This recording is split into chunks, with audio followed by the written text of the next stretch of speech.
আসসালামু আলাইকুম। ফারুক আহমেদের চেষ্টা পুরোটাই গেল বৃথা। একদম বৃথাই গেল। তিনি যে চেষ্টা করেছিলেন বাংলাদেশের ক্রিকেটকে কলঙ্কিত করার, সেই চেষ্টাতে তিনি সফল হলেন না। ফারুকের আগের প্রেসিডেন্ট নাজমুল হাসান পাপন, তিনিও ছিলেন কিন্তু প্রেসিডেন্ট। তিনি কিন্তু চাইলে ক্রিকেটকে কলঙ্কিত করতে পারতেন। যদিও ক্রিকেটে দুর্নীতি বা ক্রিকেট থেকে বোর্ড থেকে অনেক কিছু পেয়েছেন, কিন্তু ক্রিকেটটাকে যাওয়ার সময় ধ্বংস করতে চান নাই। তিনি দূর থেকেই পদত্যাগপত্র দিয়ে গিয়েছেন। ফারুক আহমেদ ছিলেন জাতীয় ক্রীড়া পরিষদ থেকে নমিনেটেড প্রেসিডেন্ট এবং নাজমুল হাসান পাপন ছিলেন ইলেকটেড প্রেসিডেন্ট। চাইলে ইলেকটেড প্রেসিডেন্টকে সরাতে পারতো না জাতীয় ক্রীড়া পরিষদ, কিন্তু সিলেক্টেড প্রেসিডেন্টকে সরানো যায় এবং সেটাই করেছে জাতীয় ক্রীড়া পরিষদ। কিন্তু সেই জায়গায় ফারুক আহমেদ তার টিকে থাকার জন্য, চেয়ারের জন্য আর সময় আর বেশি দিন নাই, কিন্তু এই অল্প সময় তিনি টিকে থাকতে চাইলেন।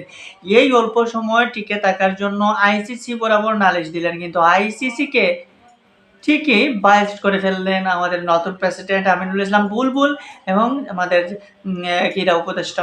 বাংলাদেশ ক্রিকেট বোর্ডের ৮ জন পরিচালকের অনাস্থার ফলে মোটামুটি বাদ হয়ে যান ফারুক আহমেদ, কিন্তু ফারুক আহমেদ সেটা বিশ্বাস করতে রাজি হন নাই। ফারুক আহমেদ সেটা মানতেই রাজি না। তিনি মনে করছেন যে আইসিসি কাছে নালিশ দিবেন, আইসিসি ব্যান করবে বাংলাদেশ ক্রিকেটকে।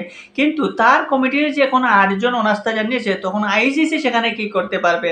যখন আপনার কমিটির মানুষ আপনার পাশে না থাকবে, তখন আইসিসি আপনাকে নিজেই বলবে তুমি সরে যাও।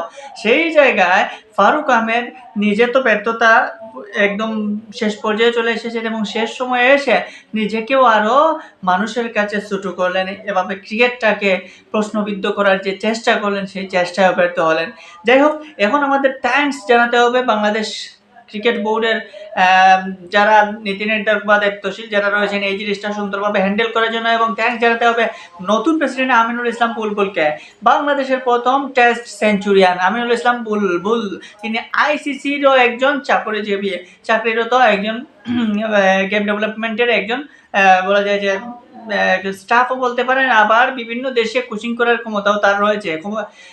এমনকি যে আফগানিস্তানকে নিয়ে আমরা এত কথা বলি, এখন এই আফগানিস্তানের উত্থানের পিছনে আমাদের আমিনুল ইসলাম বুলবুলের হাত রয়েছে। আমিনুল ইসলাম বুলবুল সেখানে অনেক অনেক অবদান রয়েছে, সেটা আফগান ক্রিকেটাররা কখনো ভুলে না। তেমনি চীন সহ বিভিন্ন দেশে আমিনুল ইসলাম বুলবুলের অবদান রয়েছে।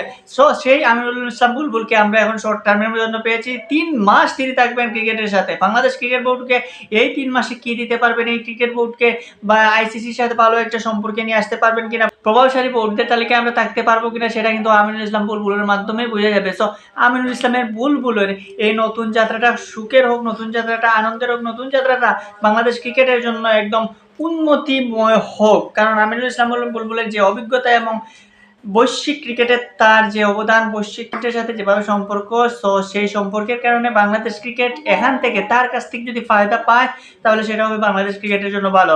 তিনিও বলেছেন যে তিনি টি-20 একদম শর্ট টাইমে টি-20 খেলতে এসেছেন। হ্যাঁ, টি-20 বলা যায় যে 3 মাস পরে তিনি একটা নতুন নির্বাচনের আয়োজন করে দেবেন এবং সেখানে সিলেক্টেড প্রেসিডেন্ট বলেন বা পরিচালকরা যাই আসুক না কেন, তখন আসবে। তাই বাংলাদেশ ক্রিকেটের উন্নতির সাথে এই মুহূর্তে আমিনুল ইসলাম বুলবুলকে সাপোর্ট দেওয়া উচিত। এবং আমিনুল ইসলাম বুলবুল কীভাবে বাংলাদেশ ক্রিকেটকে উন্নতি করাতে কতটুকু এগিয়ে নিয়ে যান, সেটাই 3 মাসেই বোঝা যাবে।